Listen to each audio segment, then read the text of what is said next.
एक दिन अपने घर के बाहर बैठा बिरबल पान चबा रहा था। तभी उसने देखा कि बादशाह का एक नौकर तेजी से कहीं दौड़ा जा रहा था। बिरबल ने पुकार लगाई, अरे भाई, कहाँ जा रहे हो तुम? इतनी जल्दी में क्यों हो? नौकर ने उत्तर दिया, बादशाह ने मुझे 2 ढेरी चूना लाने को कहा है।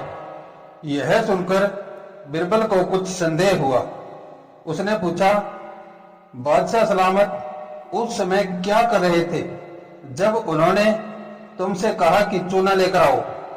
दिन में बादशाह जब खाना खा चुके थे तो मैंने उन्हें पान पेश किया। उन्होंने पान मुंह में रखा ही था कि मुझे हुक्म दिया कि चूना लेकर आओ। बिरबल कुछ देर सोचता रहा, फिर बोला, तुम बिल्कुल मूर्ख हो। तुमने पान में चूना ज्यादा लगा दिया होगा, जिससे बादशाह के मुंह का जायका बिगड़ गया होगा। अब तुम्हें सजा देने का यह तरीका चुना है उन्होंने। अभी जो चूना तुम लेने जा रहे हो, कुछ देर बाद वही चूना तुमसे खाने को कहा जाएगा। जब इतना अधिक चूना तुम्हारे पेट में पहुंचेगा तो तुम जिंदा कहां बचोगे? यह सुनकर वह नौकर भय से थर थर कांपने लगा। बोला, या खुदा, अब मैं क्या करूं? बिरबल बोला, देखो, होश मत खो। जैसा मैं कहता हूं वैसा ही करो। सुनो, मक्खन के साथ चूने का असर लगभग खत्म हो जाता है। बराबर मात्रा में चूने के साथ मक्खन मिला लेना, यानी जितना चूना उतना मक्खन। इसे जब तुम खाओगे तो तुम पर चूने का जरा भी असर न होगा। ऐसा ही मक्खन मिला चूना लेकर तुम बादशाह के पास जाना। समझ गए ना? फिर उस नौकर ने वैसा ही किया जैसा बिरबल ने कहा था। बिरबल का यह सोचना भी बिल्कुल ठीक निकला कि बादशाह उसे चूना खाने का हुक्म देंगे।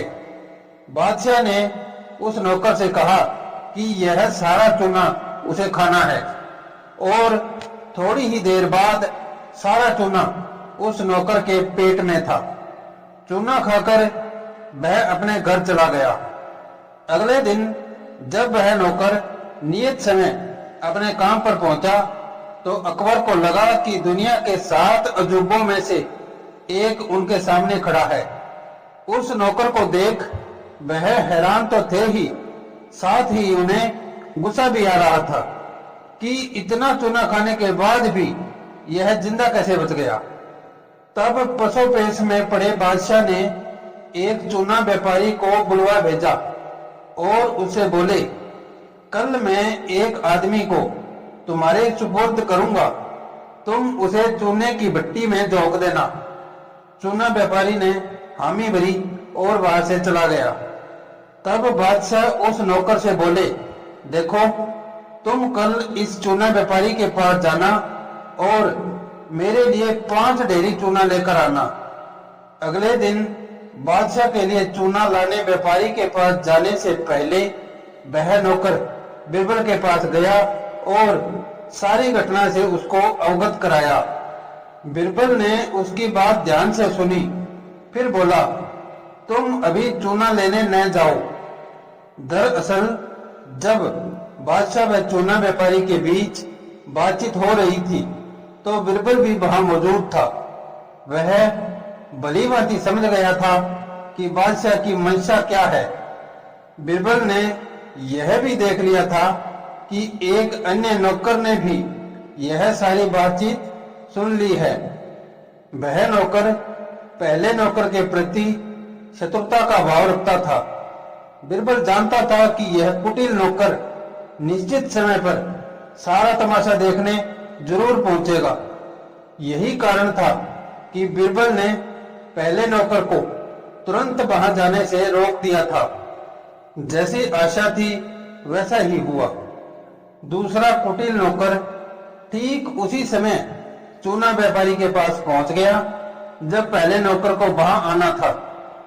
उस नौकर को देख चूना व्यापारी ने समझा कि यही वह नौकर है जिसे चूने की भट्टी में फेंक देने का उसे हुक्म दिया है बादशाह ने। चूना व्यापारी ने उस कुटिल नौकर को बुद्धि से पकड़ा और घसीटकर ले जाते हुए चूने की भट्टी में फेंक दिया। थोड़ी ही देर बाद पहला नौकर वहां पहुंचकर बोला कि 5 ढेरी चूना चाहिए।